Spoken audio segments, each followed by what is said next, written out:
This is episode 80 of the Gold Squadron podcast. I'm your host, Dion Morales, and today I'm joined by William. Brings Tobias Beckett to a premiere event? Hakewood. No response. He just knows. It is truth. Just nods. Marcel Manzalo, the sexy Ewok. And we know this. And Francois Moret, Double Trouble. Hello, bonjour. So today we're going to be talking about the results of the Khorasan Invitational, and also we got a sweet preview of the First Order ships and things coming out. Well, some people would debate whether it's sweet. I'm excited because I like the First Order. That's me though. Hashtag Kylo for life. But and Initiative 5. Yeah. I don't care. I still love him. It's okay. Some Luke on Kylo action will be fun. That's right. It's thematic. My theme. All right, guys. Before we go too far, let's talk about a couple of things. Our upcoming live streams this Wednesday, tomorrow night, we're going to be streaming live from our home store, Pastimes Comics and Games. If you're local to the Chicagoland area, make sure you come out. We play X-Wing from 5. I get there usually around 4-ish, but the league time starts around 5 till essentially they kick us out. And we're going to we stream every Wednesday, so you can watch now. It's an informal stream. You'll have the list on there, but no stats or anything like that because we're all busy playing, practicing, and having a good time. This weekend is the Crossroads Classic. Okay, so this is a premiere style event taking place at Family Time. Is it a premiere Games. event or a premiere style It's event? a premiere style event because it's not official, right? Okay, so I ain't getting no tickets anywhere. What? I mean, I ain't getting no tickets anywhere. I ain't getting no invitations to Worlds. I ain't getting... No, bragging rights, though. And some sweet swag. They got some cool stuff. Okay, so I'm going to on. brag that I take a crappy list and do mediocre. Yes, exactly. Or knowing you'll take a crappy list and like people will be confused and you'll win anyway. You know, weird stuff like that will happen. Whatever though. Yeah. And yeah, so super excited about that. That's Saturday and Sunday. Gold Squadron will be there. This will also be partially an informal stream because I'm actually going to play in this event. I know, rare, Dion playing instead of streaming. It's a local-ish event. I'd like to play.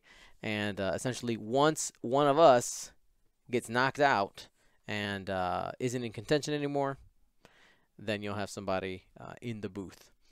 So you'll be hearing me. That's right. Marcel will be in the booth. My list that I'm taking is 1 and 3 so far, so I'm not too excited about it. Sad. Yeah. Alrighty. Now, guys, we got to talk about something. We got to talk about something. So, we reached a pretty major milestone and goal over the weekend. The goal was set at 400. We want 400 patrons, and I would commit to streaming a event overseas. And we destroyed that goal.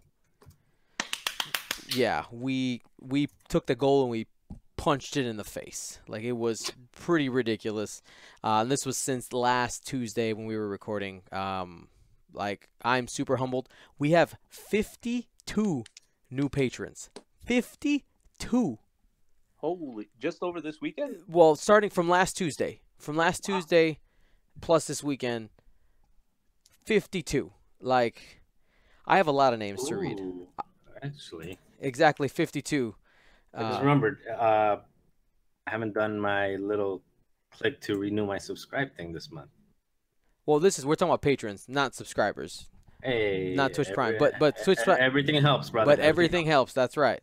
I'm just differentiating there, because the patrons, you guys are number one. You guys are the driving force behind Gold Squadron podcast and what makes all this possible. Thank you to everybody who took the time to do that. As for where I'm going, because, man, I was getting finessed when we were at FFG.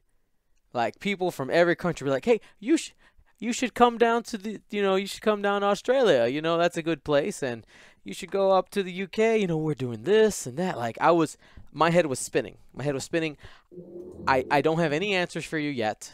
I'm going to do some research. I'm gonna look at some dates. I know that we're still waiting on dates for like system opens and things like that. We know there's gonna be a bunch of them, including a bunch in Europe and all up in over the sea. So And keep me updated too, man. Keep me updated ahead of time because I like to take 2 or 3 internationals a year. yeah, exactly. So we'll Yeah, and if you go anywhere near Switzerland, it's like, hey, I'd have a reason to go. totally. Gold Squadron goes on Go tour, classic. baby. There we Hey, go. we'll take the full squad. We'll take, you're riding with some groupies. That's Right. right. So Yeah. well, we're gonna figure it out, guys. I need to determine how to determine it. We'll figure it out. Thank you guys so much. Truly humbled. Now I have some names to read. Whew. Here we go. Go for it. Don't mess them up. Yeah, Okay. you're gonna rival Ryan Farmer here. Oh man. Names, 'cause Yeah, but see, some this of is these- 52 names in a row. I don't think he's ever done this. Yeah, some of these are very difficult. Okay. Let's hear it. Alrighty, here I go. Let me make sure my scroll button is working. It's not. 1 second. Stay on target. Oh, come on, computer. Hold on. I want to do this right. All right, we're just going to look over here because that one's not working for some reason. All right, here we go.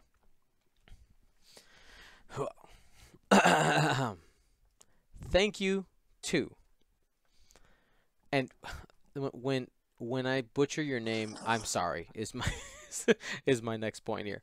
Thank you to Bash Coder, Peter Nystrom, Michael Doreen, Christopher Costet. By the way, if you're listening to this list of names and you don't want to listen, you can skip ahead if you want to.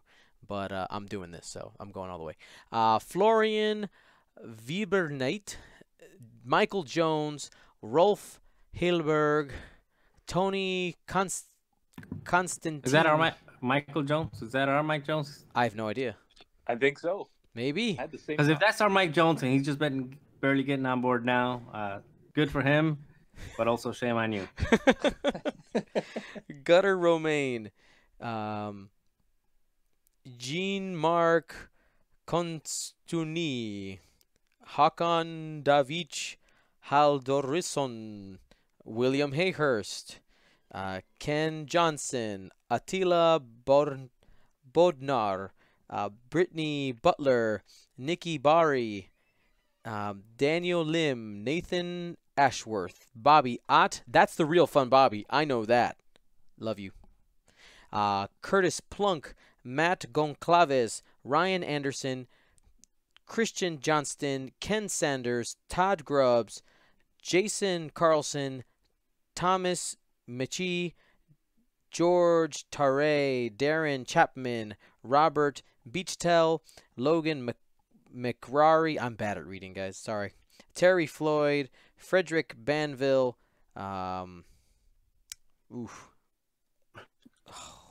That's a name.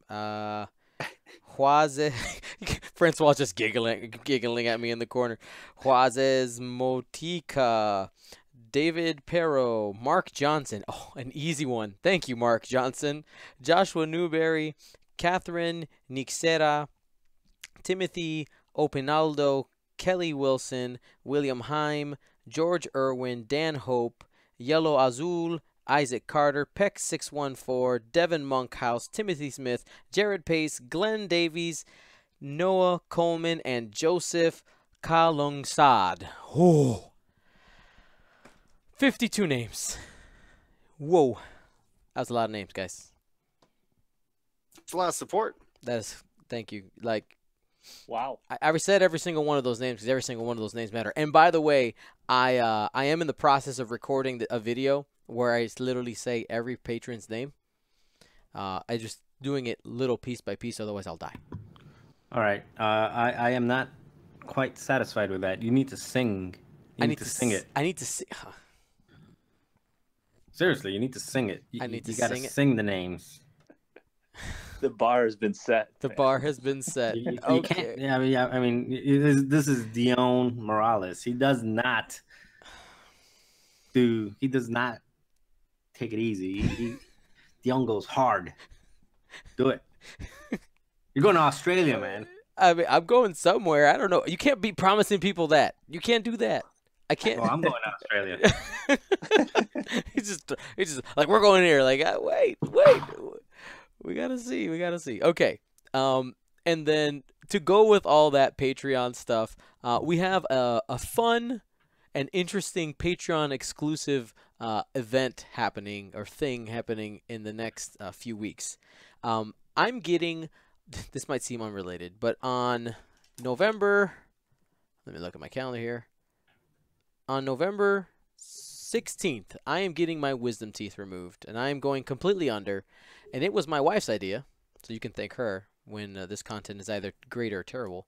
That she says, hey, you should have your patrons give you a list of questions that I can ask you while you are just drugged out of your mind after your wisdom teeth surgery. And I was like, oh, that sounds like fun. And she said, no, like seriously, do it. And I was like, okay, let's. So that's happening. So I'm going to post up a question or like a thread on Patreon, and patrons will have exclusive access to ask me whatever you want about X-Wing. Will be censored by my wife, and she's gonna record it, and we'll put it all together for everybody to see, and that should be interesting and fun. I'm worried and excited all at the same time. Yeah. What could go wrong? What could go wrong? By the way, yes, if you're wondering, I'm gonna edit it for sure, because who knows what I'm gonna say? I don't even know. Okay, so don't be tripping. Okay.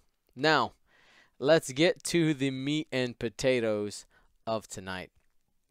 We're gonna start by talking about the Khorasan Invitational. While we were there, we got some more goodies from FFG, like right before. So let me preface by saying Francois and Will were both there competing. So Gold Squadron was well represented in the Khorasan Invitational, and FFG kind of had like a impromptu mini like Q&A session. You guys remember what I'm talking about? No. Yes. No, actually, yeah, Will, you missed it because you were running late. Yeah. I was on time. I guess you weren't early, right? I wasn't early. That's true. I was on Iowa time, which is about half an hour after everybody else. There you go. So Francois, you and I can kind of get through this little piece together, because I don't remember everything because I was in the hurry of trying to put everything together. Do you remember a couple of highlights that were brought up about some of the upcoming Fantasy Flight OP stuff? Well, let me see. The questions that were asked were something about time frames of fixes, or when they were going to maybe look at points adjustments, I think was one of the questions. And I think they did say that they do emergency repairs if needed, but they were looking to do it every quarter, which is what we kind of knew already, right? Yeah, it's just nice to have that confirmation. Yeah.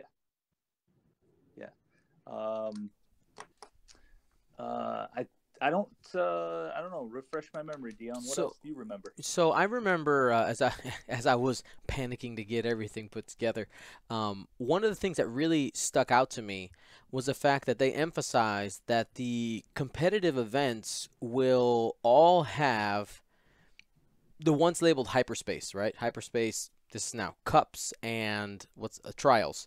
Will all have a different type of list building requirement twist in it that is part of this very high level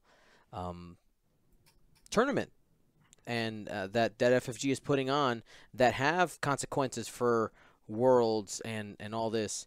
So the reason I found that really interesting is there were some people who were looking at the Khorasan Invitational and kind of thinking, this doesn't have any implications on quote unquote, real X-Wing or real competitive X-Wing, but finding out that there are that our competitive formats are going to have twists with list building, make Coruscant a really great first example, I think.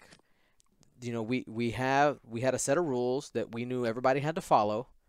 You had to dissect the options, see what was the best, and then choose lists from there. And we did see some patterns, which we're going to talk about here in a little bit, some pilots that stuck out more than others, and it was just really interesting to see how people took the rules and tried to do their best when it came to list building. And the fact that that's going to be a part of X-Wing from now on, I actually find really interesting. I know I'm a bad list builder. I know that I'm bad, and the fact that FFG is going to force me to flex that list building muscle, I think is going to be good for me as a player. What do you guys think? Yeah. I'm kind of the same way. I'm not the best list builder. I try to find something I like and kind of go with it, and take notes on opponents that I fly against and try to see what they do with maybe a ship that I really enjoy, and kind of maybe put my twist on it. But yeah, that was something that they did mention, and was sort of interesting that they're going to certainly emphasize list building. What do you think, Marcel? Say that one more time. Which part? Because I was texting June. Your thoughts on the fact that list building with different type of criteria, like similar to what the Coruscant the Coruscant Open was? Yeah, that one I actually like a lot because, and then I hope. All right, so you've got two different things, right? You want to be able to do it early enough for the people that are traveling to be able to think about it and pack everything that they need to pack. But I also kind of hope that they don't give it too much. You're covering your own face, man. I hope they don't give you like 3 months in advance. I actually think it would be nice to get something a little bit more on the fly and just kind of like, if you're thinking thematic. And actually, I was just watching, The Last Jedi right now, right? Mm-hmm. Right before we jumped on, it's on Netflix now. And I was like, at the beginning of it, the First Order just shows up, and now you're scrambling, trying to come up with something. I like that idea where they just drop the rules on you, they drop the restrictions on you a week, 2 weeks ahead of time, and it's like, all right, think about it now. No play testing, nothing. Just come up with something right away. So I like that concept of it, where those system opens and those special rules are kind of on the fly. I wouldn't even mind doing it. I know we did. We have some local events that Windy City, is it Windy City Squadron or Windy City Events runs, that where they put they put ion clouds and things like that to just throw people off. I like that whole idea of making people think on the fly and change a couple of the rules around. Say, debris in this time is going to ionize you instead of stress you, and just give you different things to consider and make. I think that is probably the best thing to prevent just straight net listing. You're not, and I think Coruscant was a good example of that, because if everybody was net listing, you would have seen a lot of Boba Fett ship, but because of this, there wasn't, Scum had to think on the fly. I think it didn't impact. It was kind of perfect. I love it. Imperials didn't really get impacted because they got a 1 point EPT. Is like, okay, but and the Rebels ones was great, and the Scum got like Boba Fett, as you get rid of their best pilot and you make it a mediocre crew. Okay, anyway, but the whole point is you have to think on the fly. So I love the idea of it. I just hope that they don't spoil it too far in advance and make people jump through hoops to try to figure something out at the last second. Keep it kind of thematic that way. Then I wanna flip the coin. Okay, I want to look at the other side here. So, and actually, people were literally bringing up in chat right now, this next point was, we know that the highest level of events are going to have these different type of list restrictions and things. How do we think that affects some of the local play? Because I know some people don't have players around that are interested in tournaments. Like, is maybe FFG's idea here, like if I'm trying to make FFG the good guy, right? Because a lot of people like to make FFG the bad guy. I want to try to put him in a good guy hat first, and then we'll tear him apart. Okay. Maybe with these alternate formats, players who are competitive but live in an area where you don't have a lot of competitive players, you might be able to get people to play with you more. Be like, hey, I got to do this weird format. You want to do it with me? Maybe that gives the opportunity for people to play together. That's kind of one thought I have. I know that some players just don't like the straight, competitive part. So maybe having the restrictions will help some integration of, I don't want to say lower level, higher level, but competitive and casual player that meet up in the middle there. I don't know. I'm just trying to wrap my head around how do you think it might affect some of the local events. What do you think, Will? Well, from personal experience, so I play in a local league, and each week we have like a certain list restriction. So I'm already kind of getting used to, like, each week I gotta kind of list build on the fly and figure out what the latest or what the new meta is. Example, this week we got no upgrades, only pilot cards. So like now the whole meta is shifted because there's not strikers and there's not crazy ships that require titles and things like that. And I think that if they do appropriately have these variants and things, that it will shake up the meta. So we stop seeing the same 3 list that was like problematic in the first edition, to where we'd see the same kind of list, Palpaces, 100-point Miranda, Ghost Fen, and you'd see those every time you went to go play at X-Wing. But if there's a variant style that more or less eliminates these kind of like top tier super meta lists, that it would actually make the more casual kind of not your standard tournament player be more invested in it, because they're not just going to get slammed with the top meta list.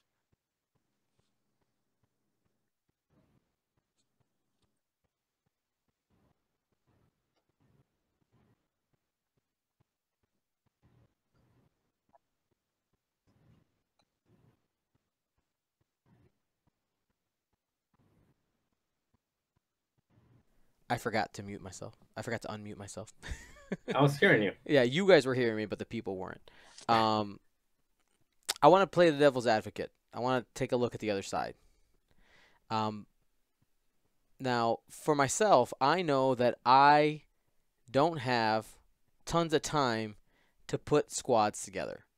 Like, I spend like my day as a full-time teacher, plus what has essentially become a full-time content creator. Like, I don't have very much time, and there are people whose full-time job literally takes up their entire life.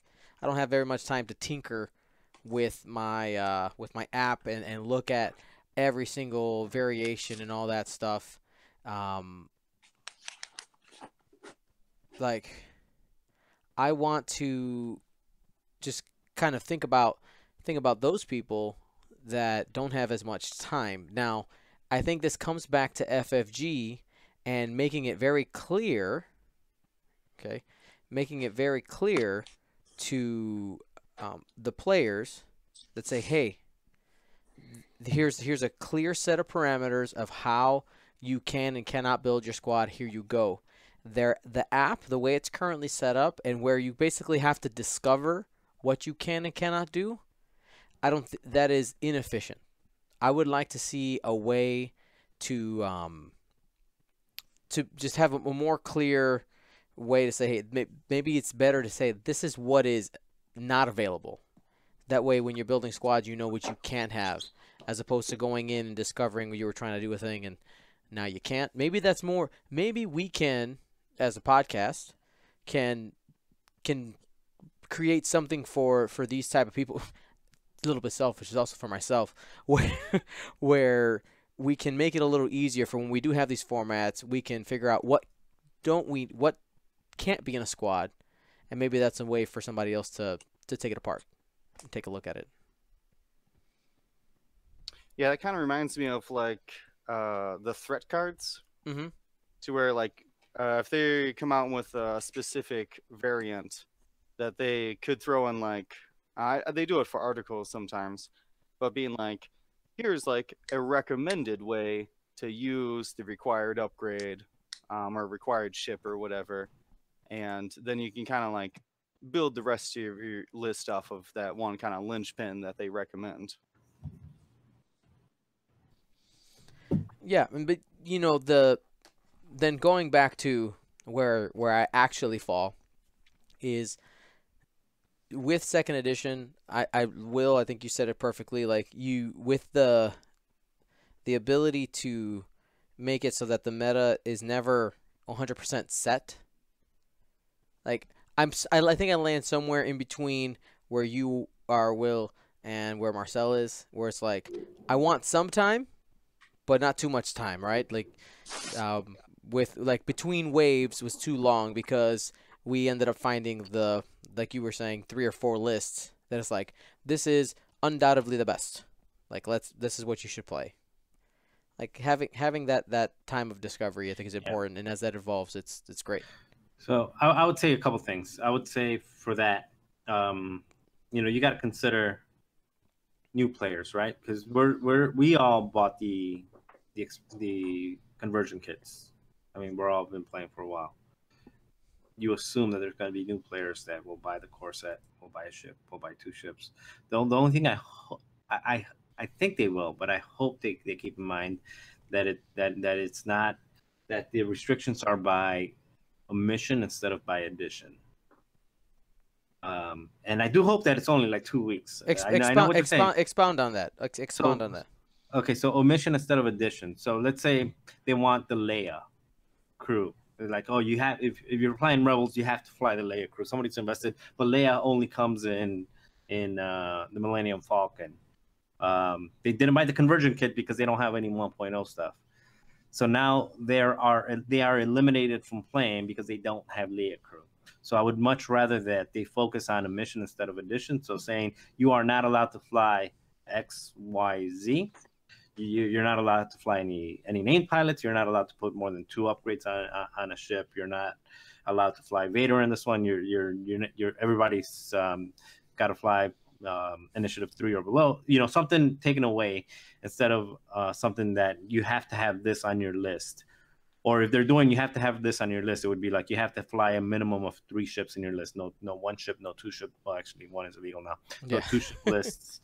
But you get what I'm saying? Like, for the newer players that only have a limited amount of ships and a limited amount of upgrades because they're buying 2.0 as their first entry into the game, they're not going to be able to play if they're making requirements that are based on you have to own this expansion or you have to own the conversion kit.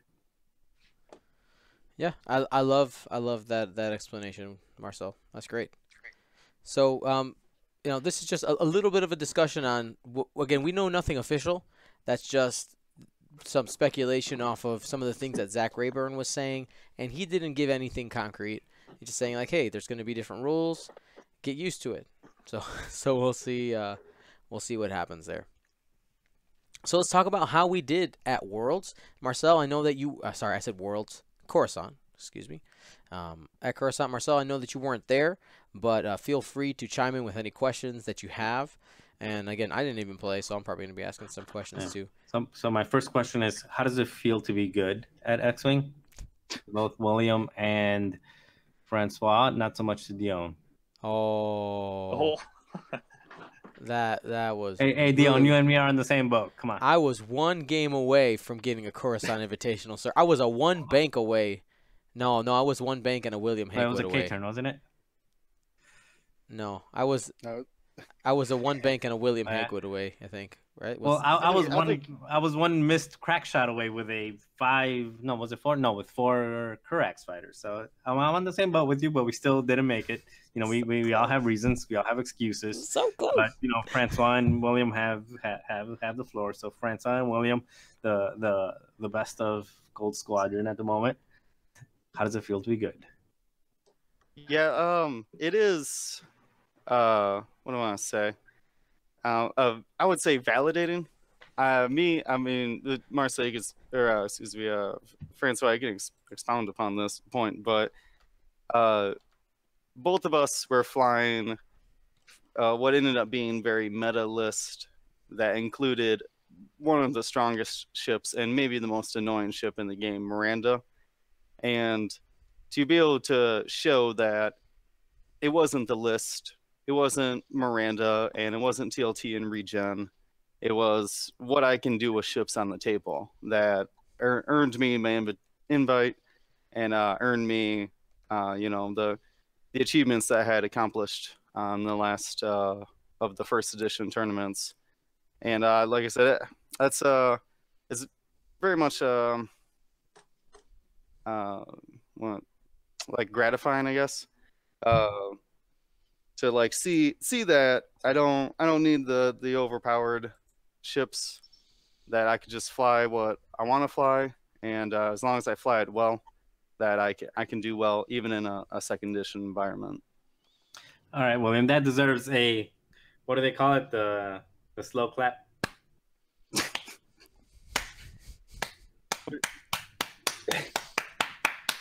No, because that's actually the chip on the shoulder I had when I won with Jump Masters back in the day, and then I put different ships on the board and did well. So I completely understand. What do you think, Francois? Yeah, I always, I mean, in the beginning of playing X-Wing, I played some janky stuff, and I'd always be just missing cuts and just not quite making it. And I remember Ron, right, Gold Leader, telling me, dude, if you just put the good stuff on the board, you'd probably do well. And I kind of started doing that, and I started doing better. So I always had a little bit of, wasn't sure if I was really that good or if it was just the ships carrying me. So I guess validating is a good word, Will. I felt like, oh man, this tournament, I don't know, it's the first 2.0. Am I really that good now that the ships aren't really carrying me? You know, I was playing a lot of Nim Miranda, which was also broken. So it felt good to maybe have learned from the past how to fly well enough that I could compete with the best. Yeah. So And yeah, I was excited to have made top 8.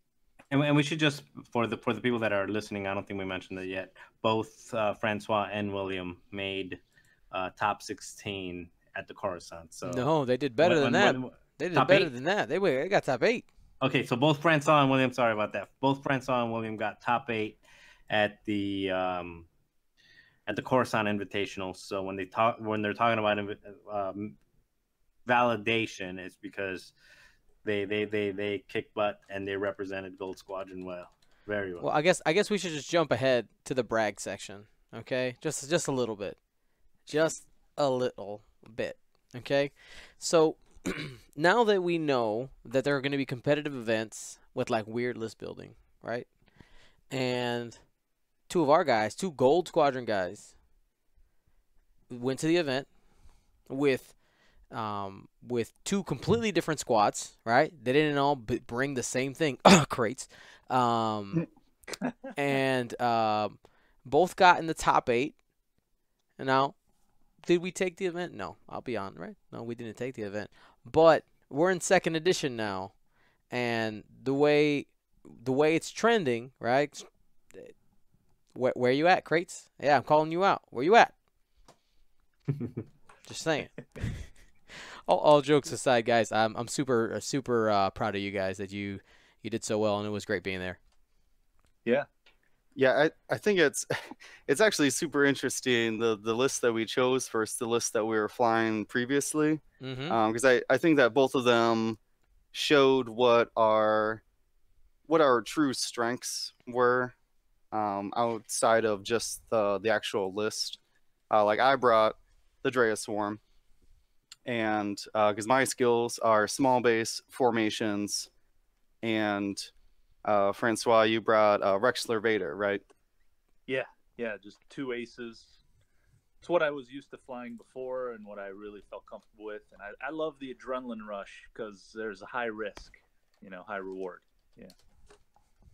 Yeah, so we kind of took like what we understood that we were good at and what we liked, and then just kind of found list that we could get to work in second edition. And I think that's very interesting that we did show up with I had 7 ships and you had 2.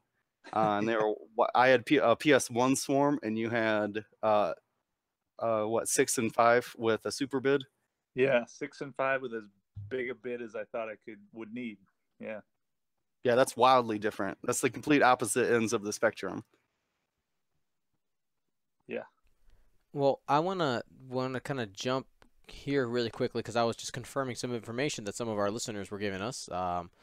So Cascade Games has officially posted on the PAX Unplugged site and their own some information about the upcoming System Open series. So I figured since we're here, we might as well take a second talk about it. It's really interesting. We're talking about extended versus second edition and all that, and they're running 2 different events. They're gonna have like the pod system for Hangar Bay ish things, kind of what it looks like. On-demand Hangar Bay, on-demand Battle of Yavin tournament. So they're going to have some different variant, but the big ones, the big events here on the Friday of PAX Unplugged, you have here, it's just labeled as Star Wars X-Wing. So I'm going to assume this is the second edition one. It says players compete in a 6-round Swiss tournament, 200-point build. Players with 5 or more wins advance to the finals on Saturday. Okay, so that's what that is. So there's a final on Saturday. But then on Saturday, there is a separate tournament that's labeled, where did it go? I just lost it. X-Wing Extended Qualifier. Says players compete in a 6-round Swiss tournament, earn prize tickets for unique prizes, and World Championship invite for the winner. So right there in the same event, what it sounds like, there's 2 congruent paths literally happening at the same time. That's what I'm hearing. Now, would you take the words extended qualifier to mean extended format, where the regular tournament would only be second edition format? That's what I'm seeing. At least that's what I'm believing. We actually have a interview lined up with Steve from Cascade Games coming up in the next week or so, where we can ask some more questions, get some more details. So what is the difference between extended and second edition? Well, that's a great question. So second edition is their wording, bad wording, I believe, but second edition is saying that anything that is in the first wave of second edition product, excluding the conversion kit, so the ships. So no conversion kit. No conversion kits.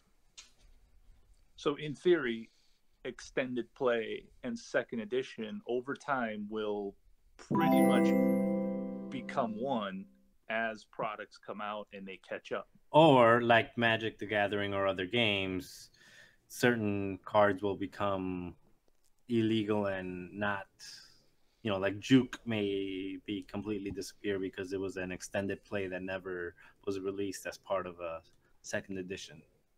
And yeah, and we're like from just looking at the schedule, we are missing some information. Like while you guys were talking, I was just kind of looking for some information, and looks like we're everything isn't there. Where it says the first one, the Friday event that has the what am I looking for? The cut on Saturday. That event doesn't show up. You just end up seeing the extended qualifier in there. So I'm still there's definitely some things to be answered, but what I think is just the most important and interesting thing here is the fact that there's going to be 2 of these going on that are happening at the same time. I find that didn't really interesting. now that you mention that, Dion, didn't they say at Coruscant that most of the system opens and the way to get to worlds was going to be extended so that the player base who had a lot of ships could use them, and they didn't want to alienate the players they've had for years and years, but there was going to be paths to worlds for just second edition, like for those people that had minimal amount of ships, maybe newer players. Yeah, I mean they're doing both. So the one labeled extended is the one that says that the prizes include a world championship invite, which I think is the big draw, right? Because we're looking for those invites.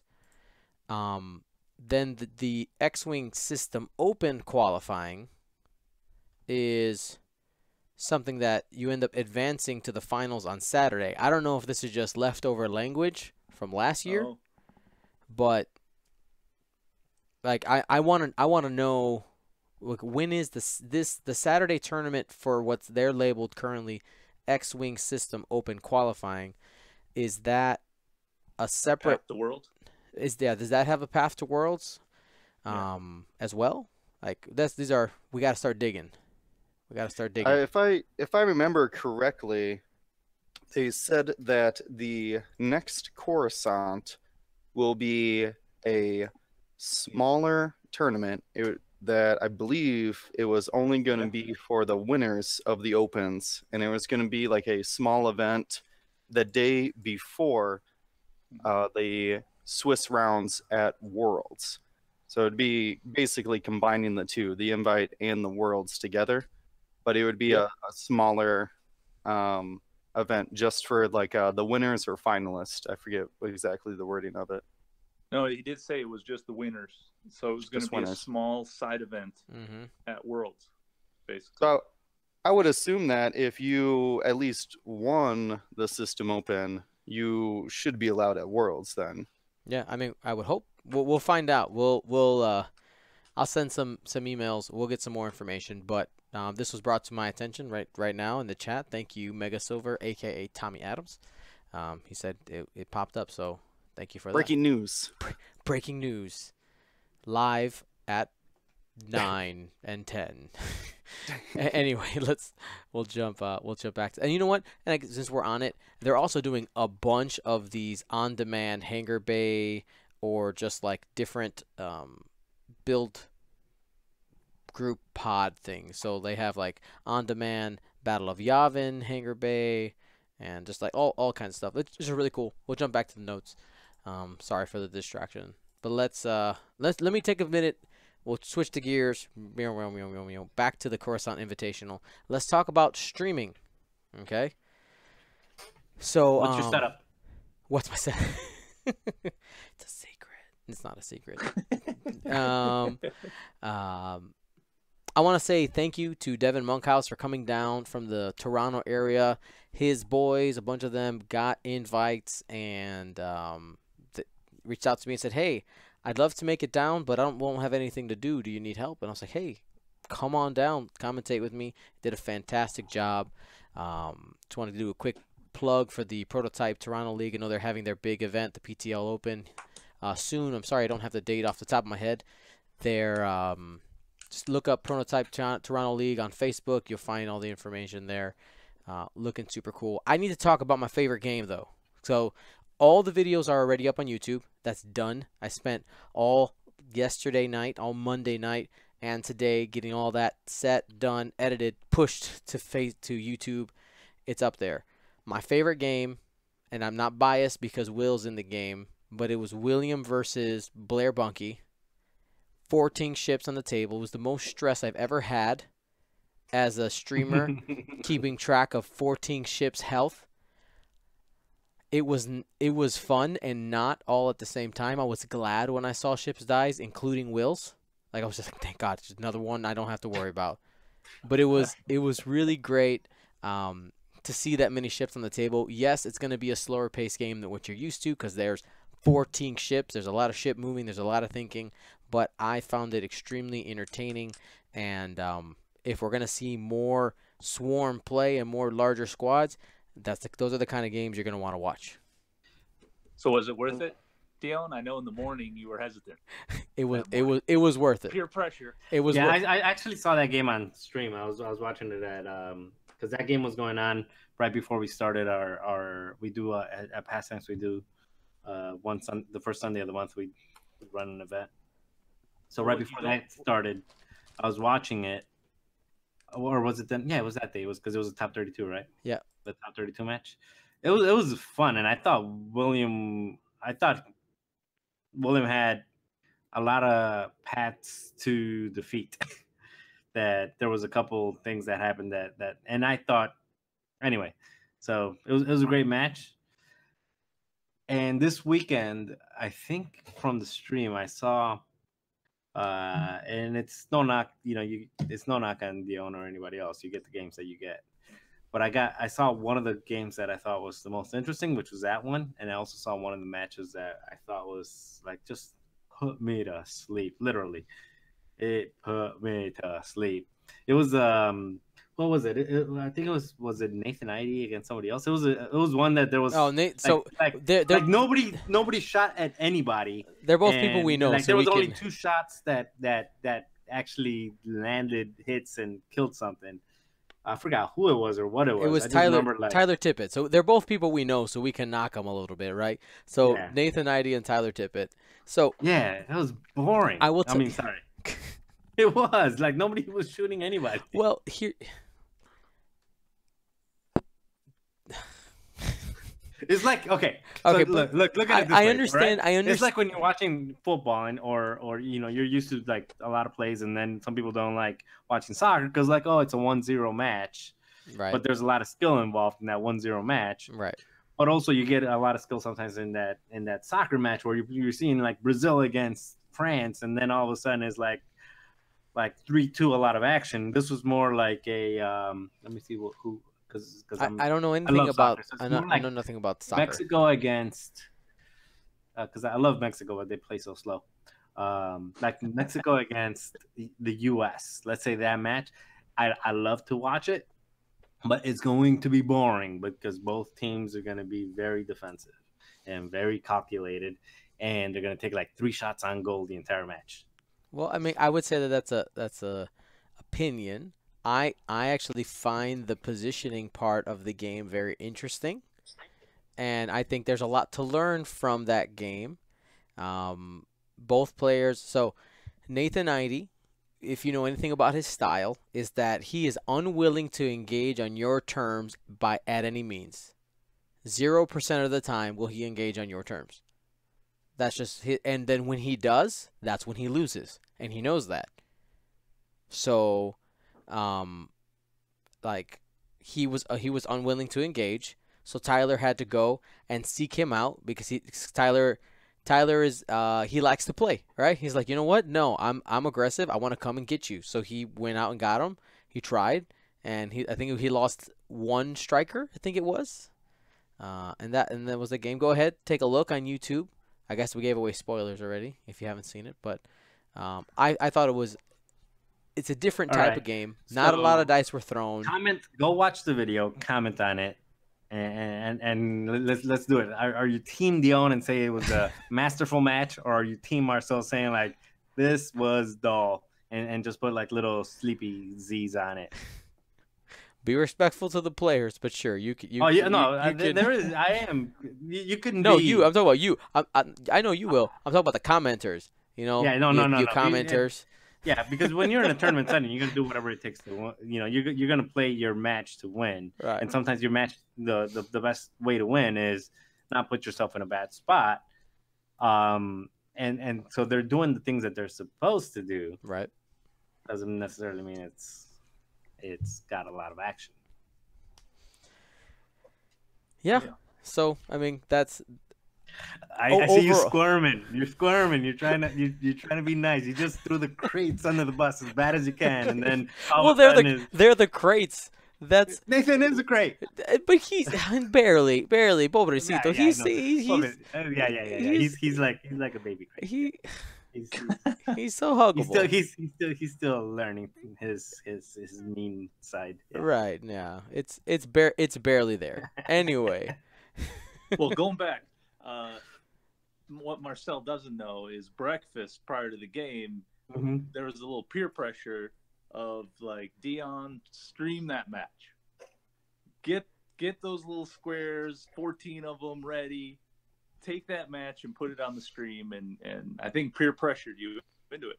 Yep, I mean it was worth it, but I was literally sitting there eating my breakfast, right? Bacon, om nom nom on the computer, making markers and getting things ready for the first match, and still didn't quite have it ready to go when the match started. So you can see it where I had to start it at the video at some point. Like I'm still like adjusting things as it goes, but it ends up working out. So Yeah, I thought it was a super interesting game because, like, I mean, there's a clear, obvious, like, just happening. I'm in a line, and he's kind of in, like, a tighter formation or whatever. It boiled down to, like, these very, like, small ship interactions. Oh, Will, hold up 1 second. Will, you're cutting out. Do me a favor. Jump out, jump back in. You're cut. Oh, sad. Sad Wookie. Well, what does the stream say? So, are there any comments about, is Marcel right? Was it boring? No. There's one comment saying that it's mesmerizing to watch people positioning properly, and I get it. Like I said, I'm a soccer fan. I'll watch that 1-0 match, Mexico-U.S. all the time.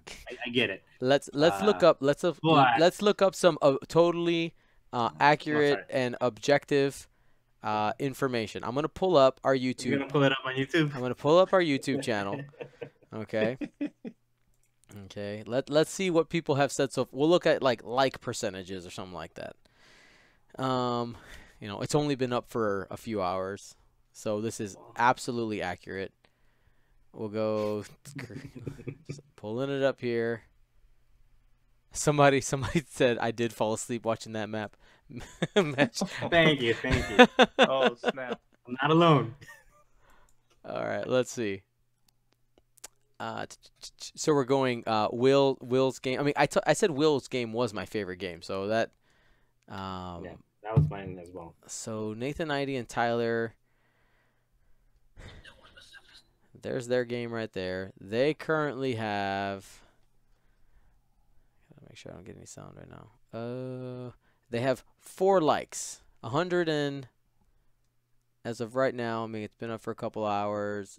Where's crap? Come on, mouse. 130 something views. 135 views. Versus. That's not good odds. That's not good. I mean, I think it's actually the lowest out of all of them. Nope. Which one's the lowest? D. Yoon and Jeremy Chambly have the lowest currently. Sad. Both like celebrity guys. My league game with Sam. Our Sam has more views than that. It's only been a couple hours. This is true. Where is that game? It's just hilarious. That Super Swarm game. Where are you? Did I not upload that? I thought I did. There it is. You guys have 243. Will and Blair. Likes? No, views. Views. Likes it has 5, so they're winning as of right now. All right. What was the other one at? Sorry, what was the 4. 130 views and 4 likes. More likes per view, technically. Yeah. But I probably should tell people to start pressing like on the buttons. It actually makes a big difference, guys. Press the I'm button. actually going to give it an extra. I saw it live, and I'm going to give it an extra view just because I did sleep through it. So I can actually wait to see it. I'll put it on when it's back to sleep. So Marcel recommended sleeping aid there to increase the number of views on that. You're ridiculous. Okay, let's continue. Marcel, you were talking about your game. I mean, Will, excuse me. I did not play. Yeah, with 17 ships on the board and it ended up not being like it looked like a straight joust, kind of. Well, I'm kind of in a line, and he's kind of in two smaller formations, but it really boiled down to these like very small like ship interactions, like one of my ships interacting with one of his, right, or his ship lining up a bullseye on one of mine, and the scrum, the when everything just kind of broke apart, when those two lines just met each other and we had to scramble and find our shots again, I think is really interesting, like how, like with 13 other ships on the board, that you have to be able to find a spot to even land and like take an action, or like find a spot to like line up your arc and like get a dice modifier. I find that very interesting. Unfortunately, it didn't last very long, but when you're taking like 6 to or 7 shots a round, like ships are dropping off the board fairly quickly. So I think we actually only did like 3 or 4 rounds of combat. Yep. But I think it would have been over in probably 2 or 3 more rounds. Yeah, it was great. I do agree. It would have been only a few more rounds. Yeah.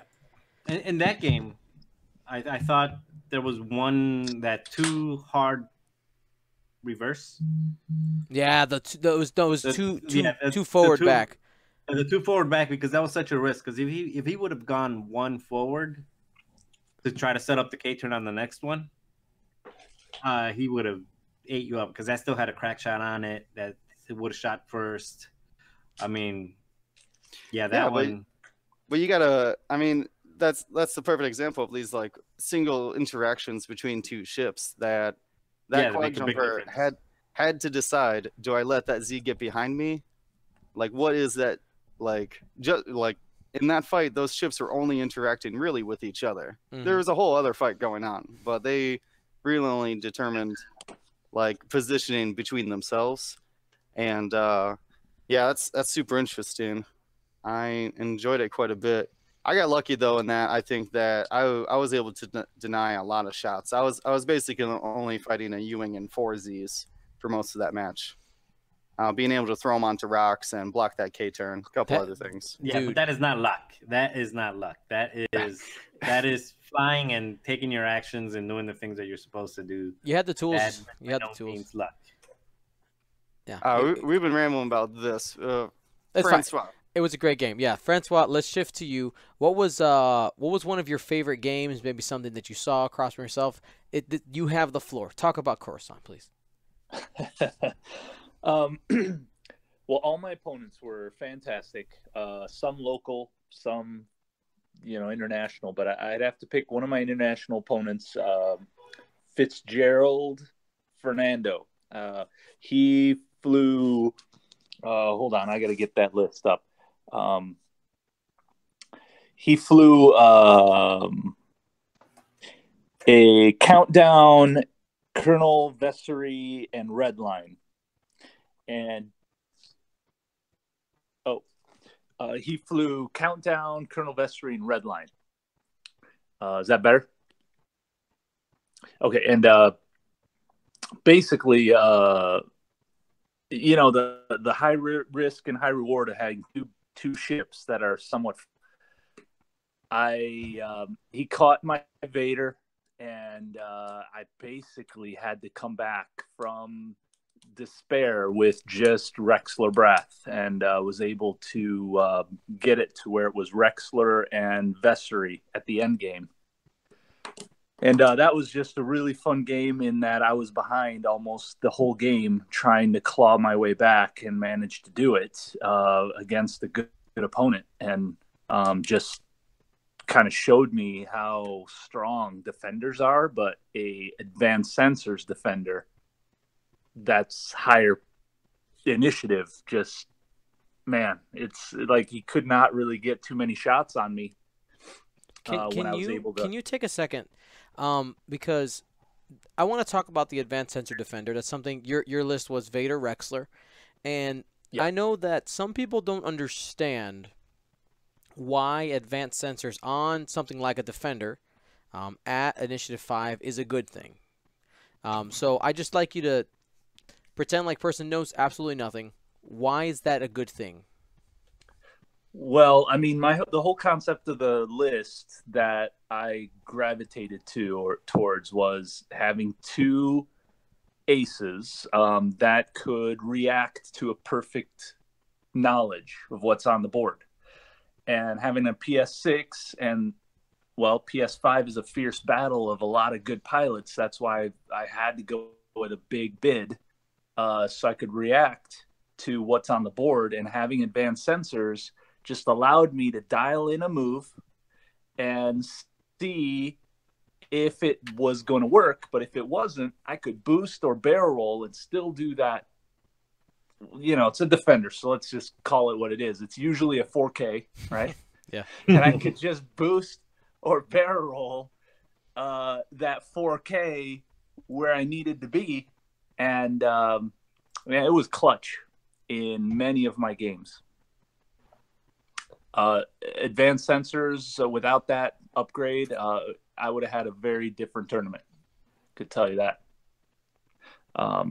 So I think, I don't know, does that answer your question? Yeah, no, yeah. I just wanted foreknowledge. I just wanted to explain the why it's a very really powerful combination, because I know some players were having issues with it, like not having issues with it, but not understanding that giving up that evade token sometimes just because you could like just completely not get shot is better sometimes than being able to take that evade token.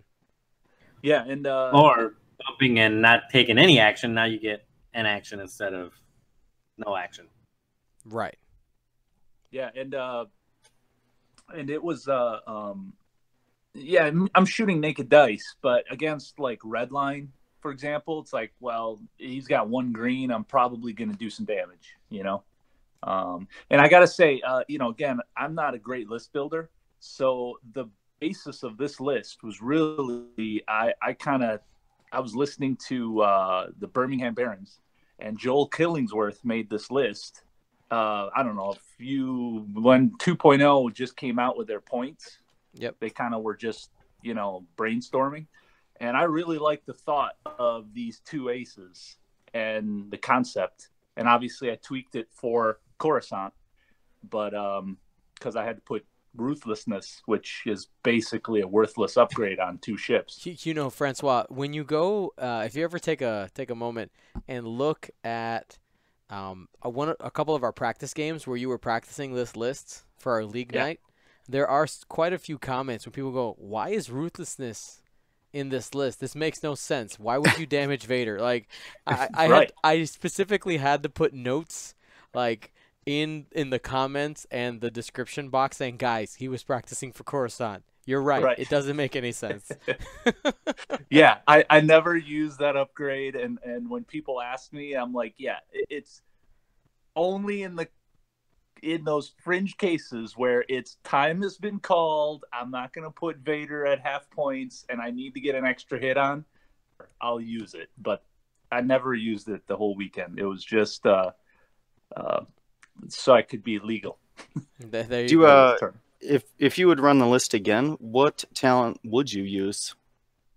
Well, I mean, Juke is an obvious one. I would take HLC off of Rexler Brath and the Ruthless, but so Juke would fit in perfectly with the same bid or even a little bit better. But I gotta say, during the Gold Squadron Classic, I rolled in with Vader, Suntir Fel, and Night Beast, and I had Outmaneuver on Suntir Fel, and it just was an awesome upgrade. I love Outmaneuver, and I would really consider Outmaneuver or Juke as the two choices.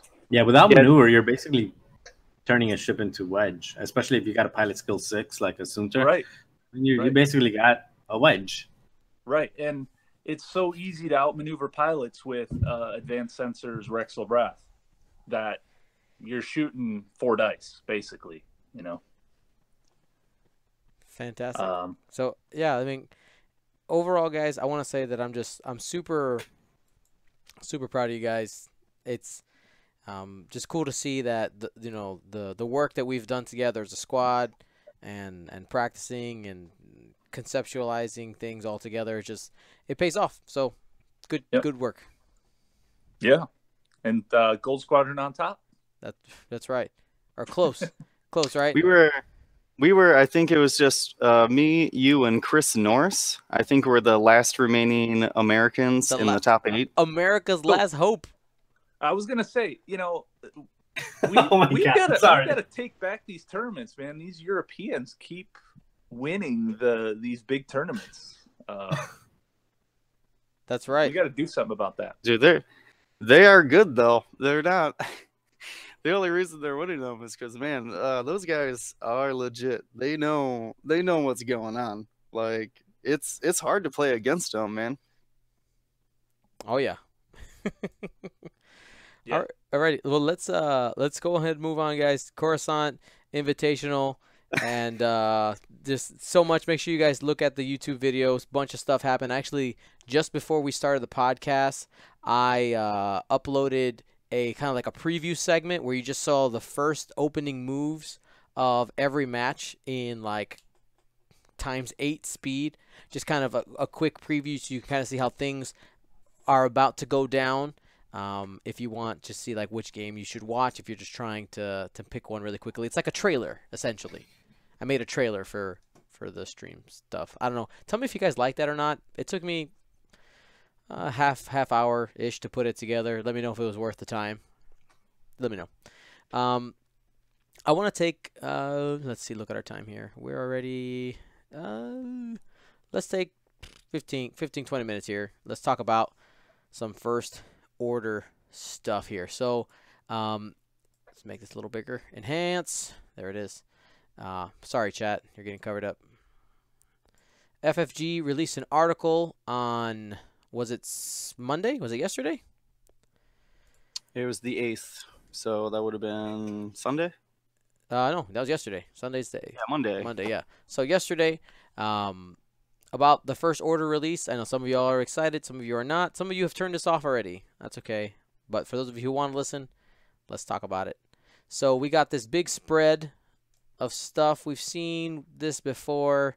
You see that, Kylo's in there and Phasma, all this kind of other stuff. You see Midnight, that's Omega Leader. But we got some more details, so that's where I really want to start. We got a full-size Upsilon card here. Actually, 2 of them were spoiled. You got Lieutenant Dormitz and Major Stridon, whose abilities have not changed from first edition. So that's been the same. But for those of you who don't know what they are, we will cover them. So Major Stridon, Lieutenant Dormitz. We'll start there. Lieutenant Dormitz is Initiative 2.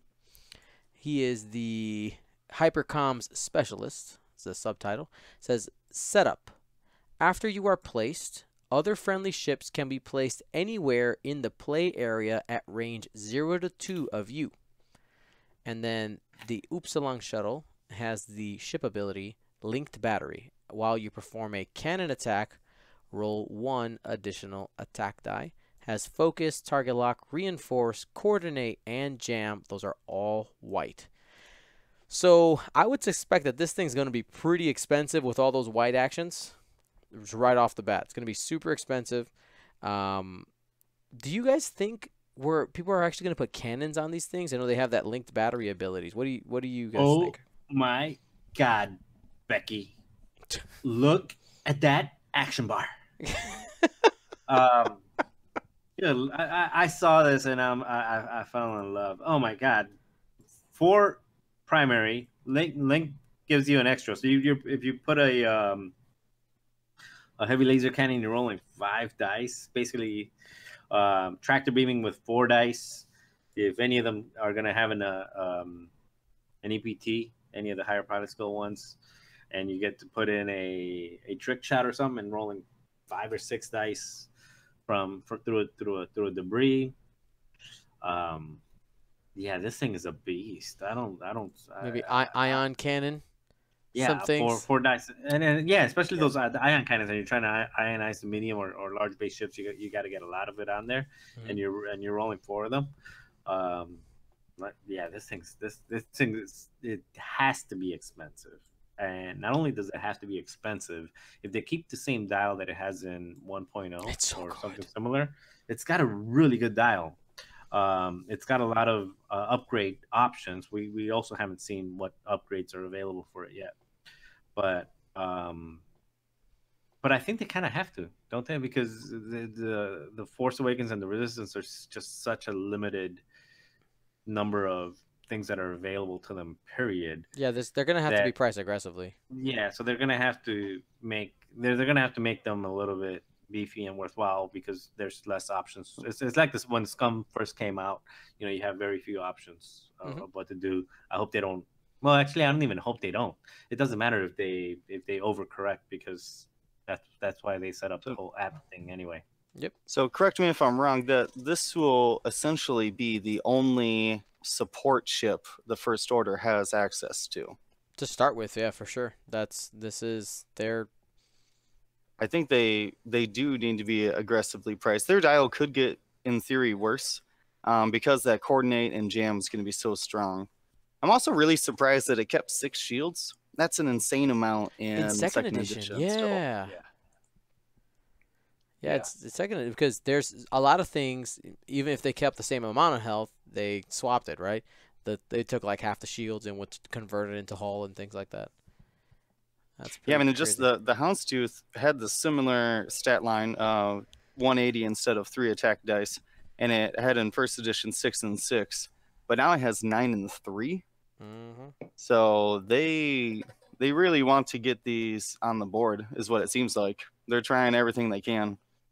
I mean, I have 2 or 3. I have 3. No, 2. I own 2 Upsilon shuttles. I'd like to put them on the board. Let's go. Yeah. Let's take a look at our next one.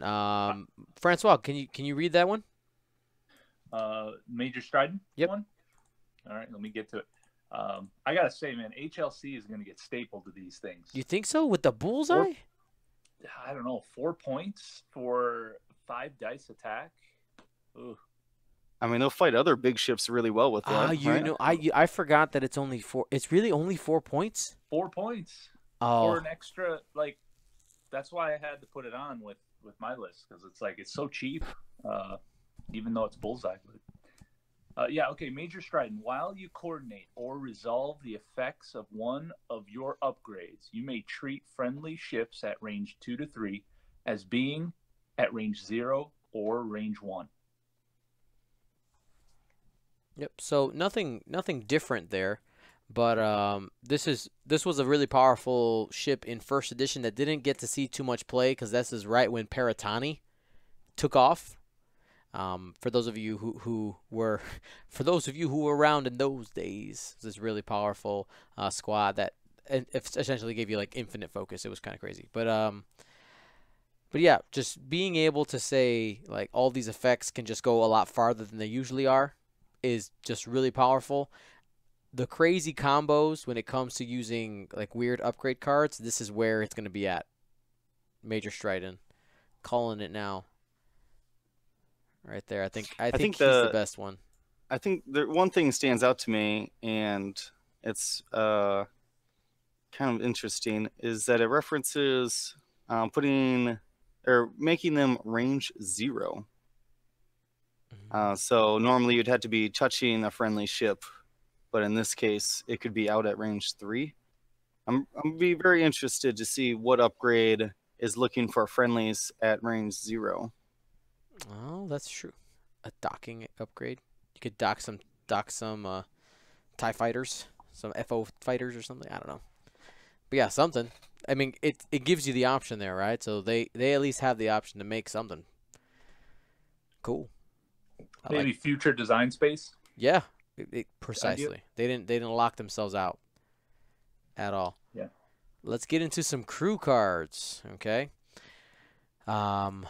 Will, go ahead. So it's Captain Phasma. At the start of the engagement phase, Each enemy ship at range 0 to 1 that is not stressed gains 1 stress token. This is This is at throwback the to it's Mara the end Jade. of the engagement. Oh, at the The at end the of the end of engagement. engagement. But yeah, it functions almost identical to Mara Jade in first edition.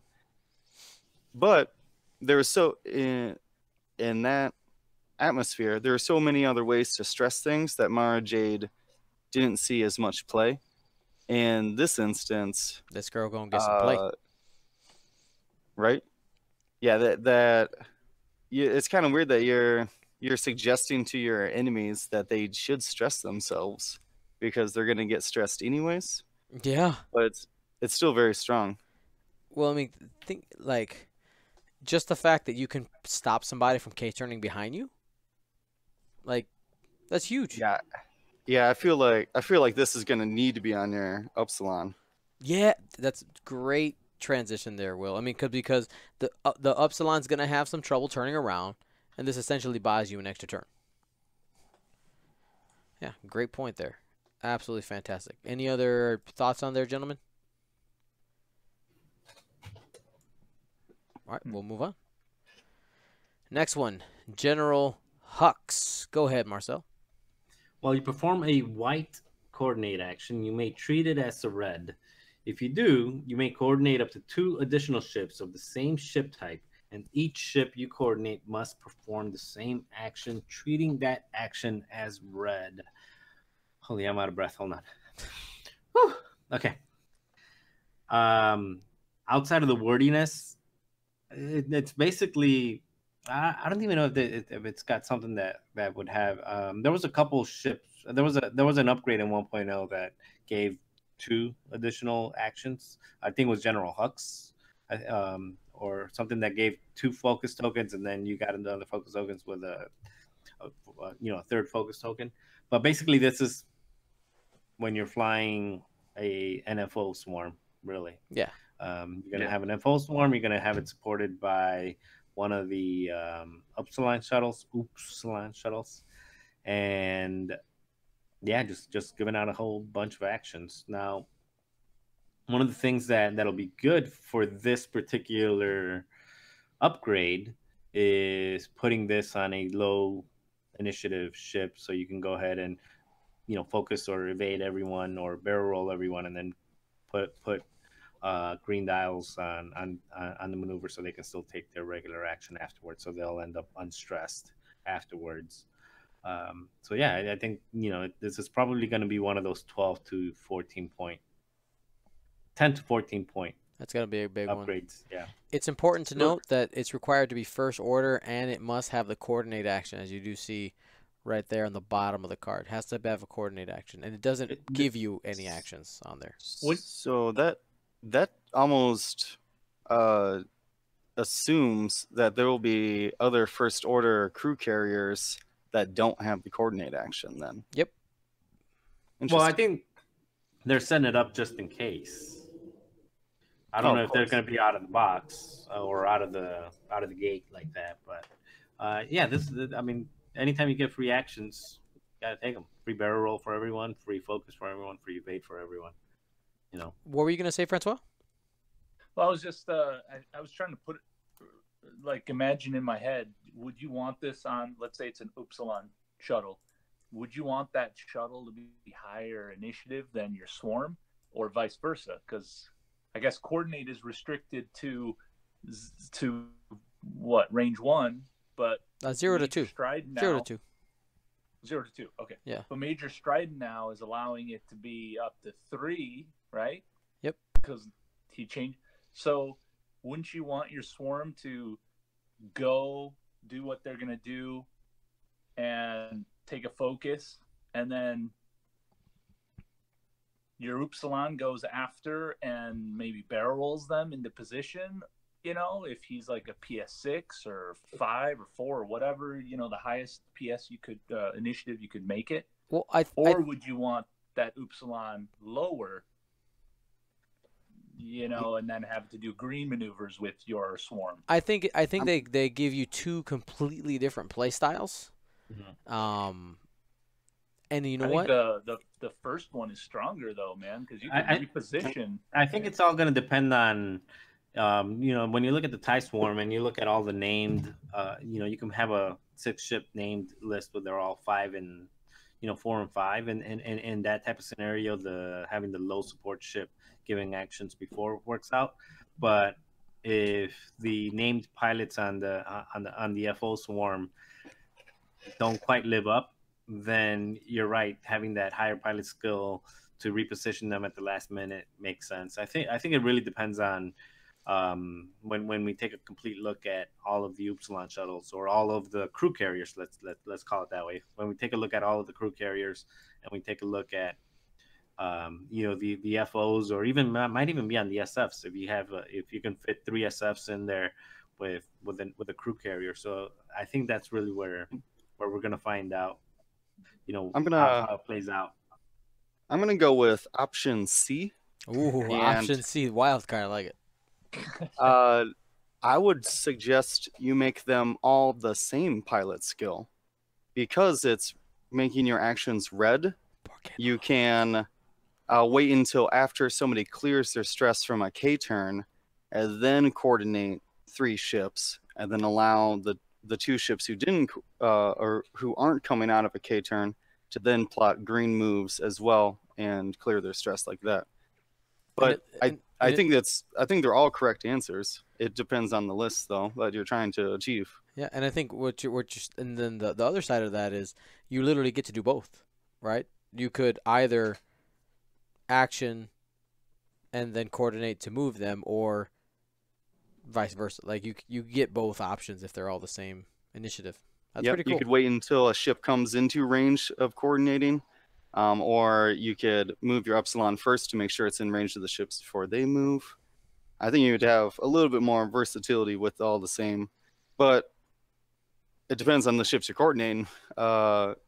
If how you're getting value out of them first. Yeah, and I wonder if it's gonna be really really effective if that ship from that FO ship from Edition 1 that cleared stress at range 1. Yeah. If something like that is still available and you mix that up with this where they're clearing stress at the beginning of the engagement, same as that pilot that pilot is still available. What used to be Upsilon leader, but instead of everybody at range 1, it's just a single ship. So it's more like wingman now. Okay. But yes, so that was already revealed.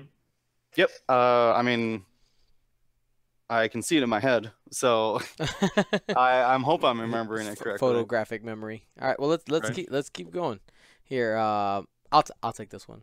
Now we actually don't have any information on this one, but my boy Kylo gets new art. Kylo Ren. Action, choose one enemy ship at range 1 to 3, not 0 to 3, 1 to 3. If you do spend 1 force, he does give you +1 force, that's recurring, to assign the I'll show you the dark side condition to that ship. It requires first order. We have no idea what I'll show you the dark side does. We have no clue. And probably the same. Does it? So here's my question. Now, I don't have the crit deck memorized. Will, I'm sure you do. Let's see. If it's the same and it's just pilots, yep, you have blinded pilot, so you can only use the force. You have panicked pilot that gives you 2 stress. That's money right there. Continue. That would be the one I would put on him. I think that's the worst pilot crit. There's 2 other pilot crits that are wounded pilot. After you perform an action, roll one. Actually, let's roll it back. If you're not familiar with this in first edition, I'll show you the dark side. When the enemy ship that received that condition suffered a critical damage in an attack, you would essentially before you had picked out a pilot crit, and now it gets assigned to them instead of drawing the crit card off the deck.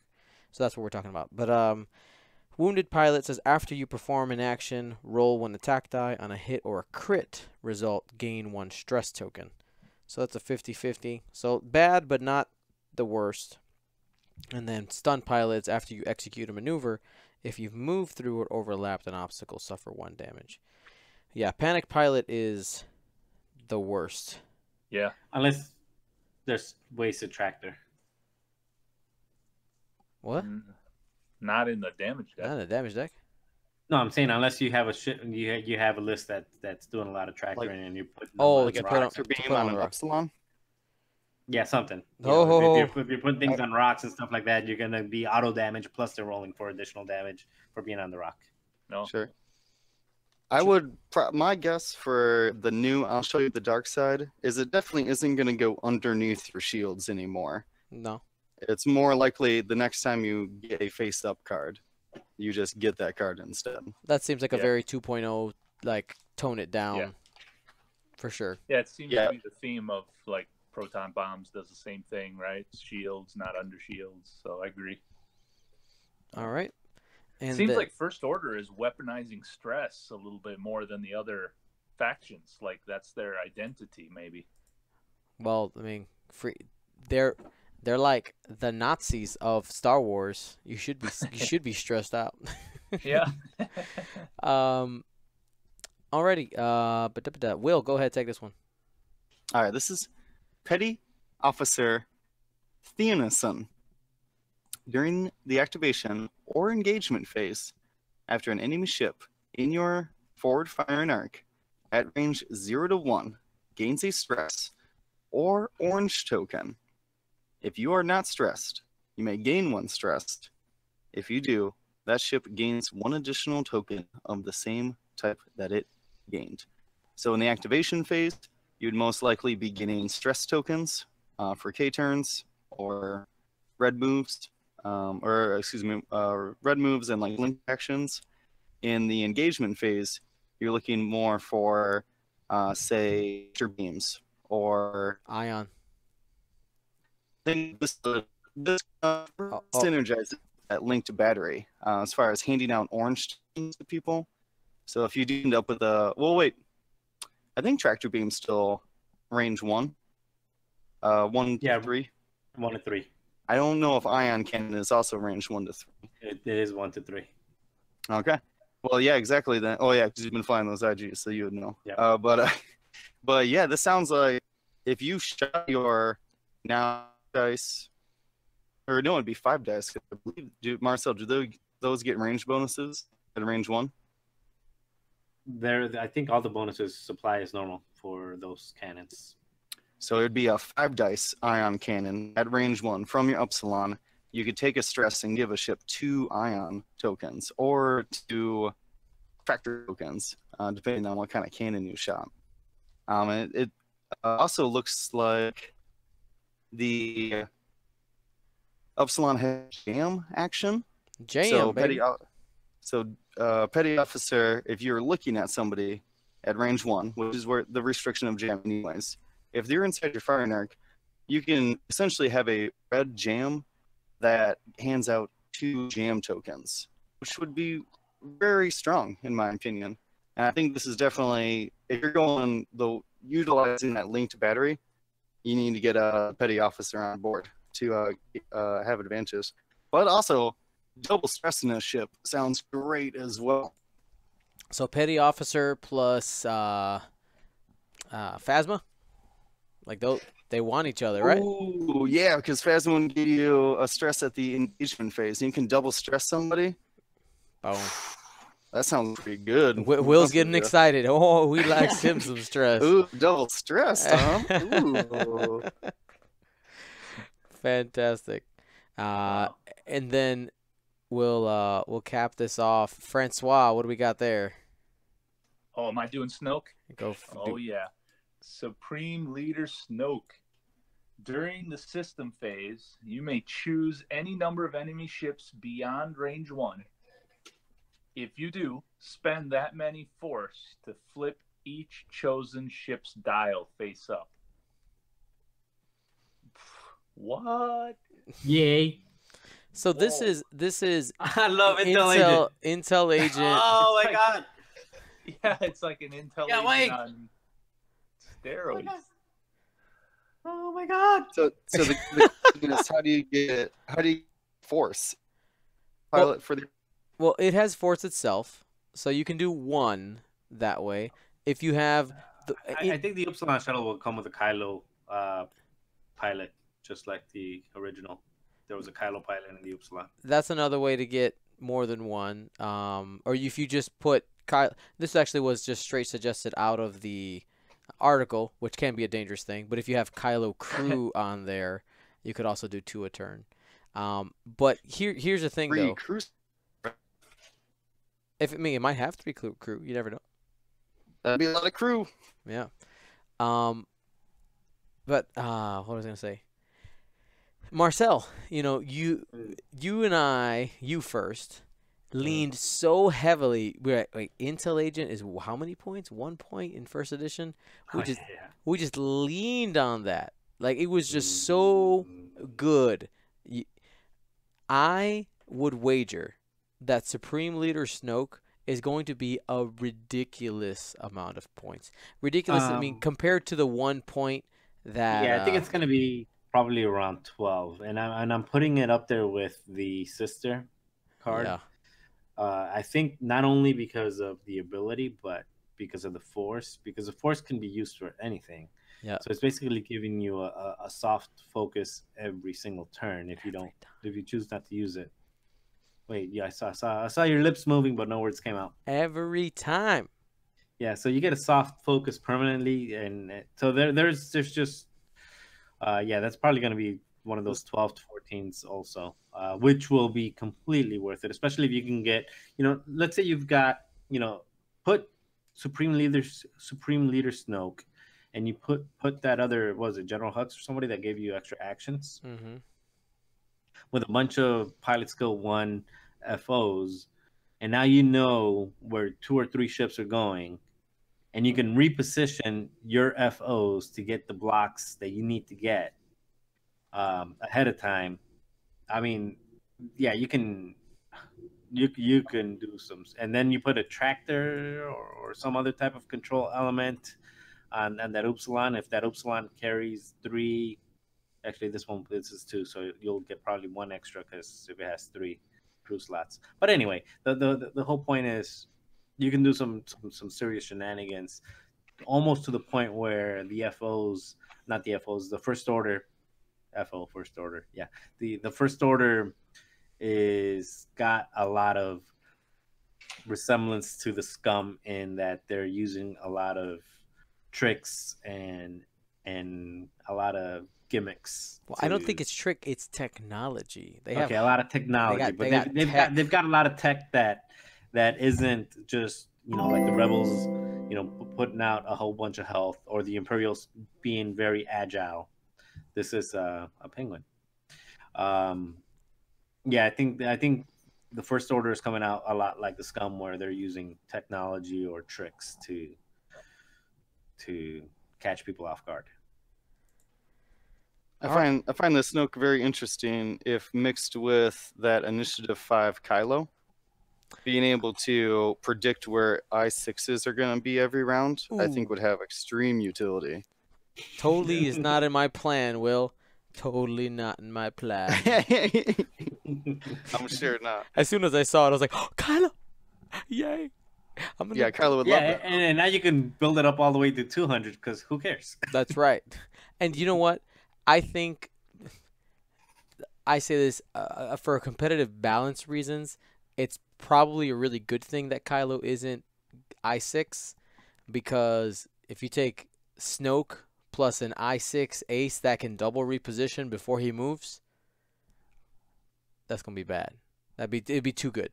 It'd be too good. That's supernatural with the auto thrusters ability of the silencer. Yep. Being able to, I guess, a supernatural boost and auto thrusters barrel roll, and then clear it with a 3 bank green. No, get out of here. Not at I6, please. No, that would be too good. I'm still gonna try real hard at I5 though. I'm telling you right now. I don't know. Rexlar, Whisper, and a couple other Luke's at 5 are doing pretty well. Exactly. All right, and we end here with a spoiler on the tech card. It's gonna be our last one for this section. And who has everybody got one? Has anybody not done a card? Did I leave anybody out? No. Okay, nope. I'll take it. So this is requires, it's a first order large ship upgrade, and it's hyperspace tracking data, a la The Last Jedi. Setup. Before placing forces, you may choose a number between 0 and 6. Treat your initiative as the chosen value during setup. After setup, assign 1 focus or evade to each friendly ship at range 0 to 2. So people who played first edition would know this card as Hyperwave Comm Scanner is what it used to be.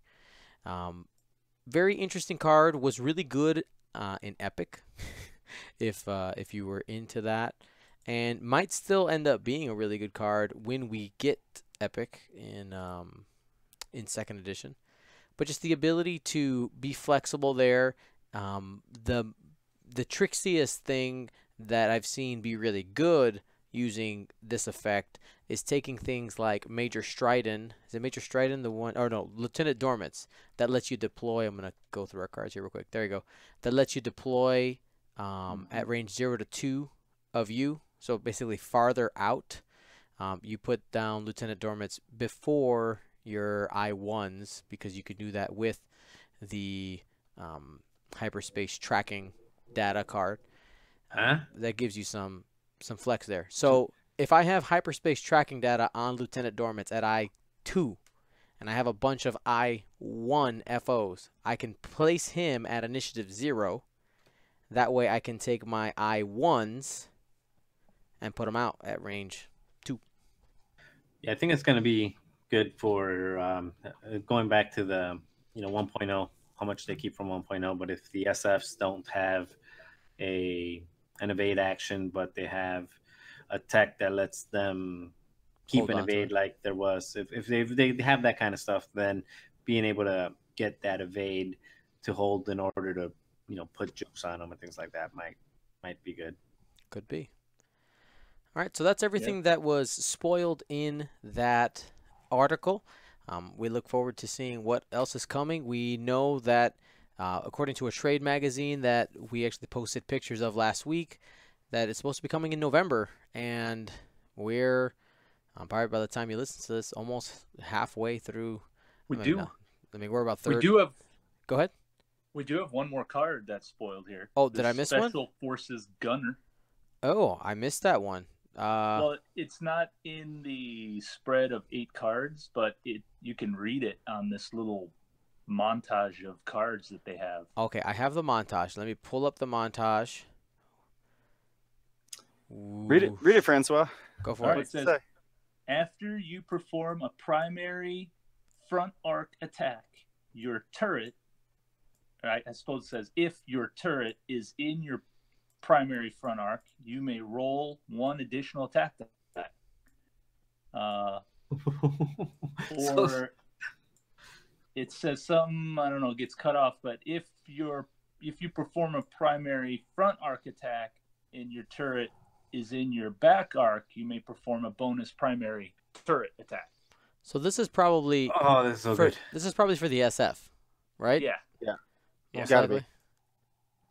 So basically, they're rolling 3 out of the front or front and back. That's kind of like their title. Right.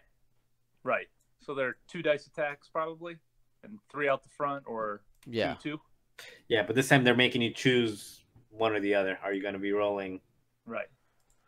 So they're taking it and they're turning it into an action. I want to say that most likely then that the SF probably will only have that mobile arc then.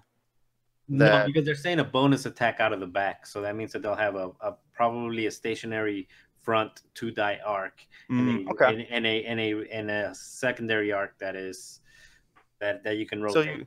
So you start with the standard slave like front back, but if you want, you can move it to the front and have a stronger front attack. Mm-hmm. Which is something like that. Is there any difference? I forget the title, but wasn't that the title for the SF? Did almost exactly that. Yeah, but it wasn't the unique title. It was a title that everyone got automatically. Sure, but now on this one though, you need to position that arc appropriately. You can't just do it all the time. Yeah, you have to figure out whether you're going to be jousting or whether you're going to be in the scrum of things and you want to open up both arcs. And I would suspect it's a gunner symbol that's being covered up. Mhm. So it's possible you'd have a choice of, do you want this gunner or do you have other options? Cool. Well, I know that some of this was spoiled at Gen Con, some of the SF stuff, so we can take a look at that at a later date and start doing some combo wombos, all that stuff. So it's always fun. And then we find out points, and then we actually see what we can do. So it's time for Lord Vader to ask, what have you done with those plans? So, Lord Vader, well, this Wednesday, like we said, we're going to have League Night. We're going to be out at Pastime Comics and Games. We'll be streaming there live. As for events, we have the Crossroads Classic this weekend. That's October, 13 and 14, 2-day event. Brobots. Marcel's bringing Brobots. I'm probably flying something Imperial that I've been tweaking around with, but super excited to play. I know Francois is not going to be able to make it because he's burnt all his wife points going to Coruscant. And it's a little bit of a trek for Will. Will, are you coming? Yeah. No, I spent all of my dollar points. So I won't be able to make it. All right, man. And then, so that we're going to be streaming that as well. And then the Minoc Open is happening November 3rd and 4th. And Gold Squadron Podcast is the official streaming provider of the Minoc Squadron. Minoc Open. That should be tons of fun, and we'll be streaming there. They're still taking signups for both of these events we're talking about. Go on websites, get signed up, don't get locked out. You got one in the Midwest and you've got one in the West Coast. So. That's right. Come to something, go to places.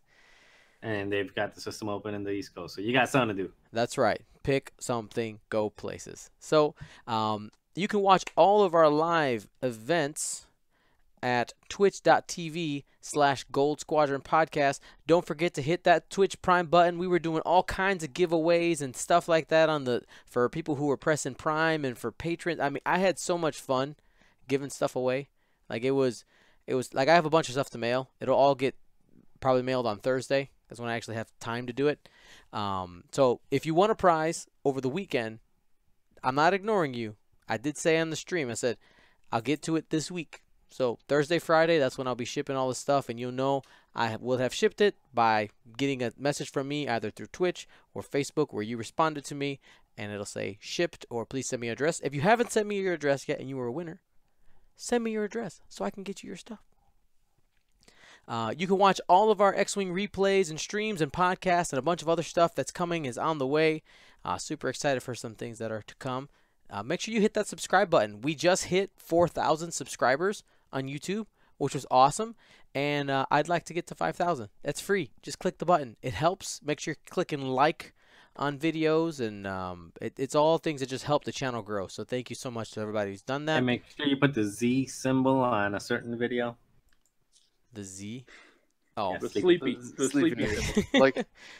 like and subscribe as well. yes. While you're doing that, while you're like, doing subscribe, and then triple Z. Sure, I'm in. And lastly, and most importantly, if you enjoy our content and you want to help us continue bringing this content to the X-Wing community and getting words and getting awesome swag while doing it, go to patreon.com/Gold Squadron. Thank you to everybody who has done that, given their hard-earned money to us to put to good work and stream all these things and just bring X-Wing to the world. Special thanks to all of those 52 people whose names I said earlier, and will be added to my list of 52 of 400 and something names that now Marcel tells me I have to sing instead of say. So thanks for that, Marcel. Hey, at least I didn't say all 400 plus. I mean, you said I had to sing them. Yeah. All of them. All 400? Isn't that what you said? No, Okay, that's not what you said. No, okay, no. It is now. Now it is. Now it is. I think you're gonna have to take one of those like 15-minute instrumentals to get that in. But yeah, they say you can sing the what do they say? You can sing the phone book. Well, you literally will now. Yeah. You just put your foot in your mouth. I Dion. sure did. That's harsh. I thought, crap. All right. Anyway, so for Hey, friend, you know something I just noticed. yeah. Devon Monkhouse, did he become a Patreon subscriber because he was streaming with you? Do you think that was guilt?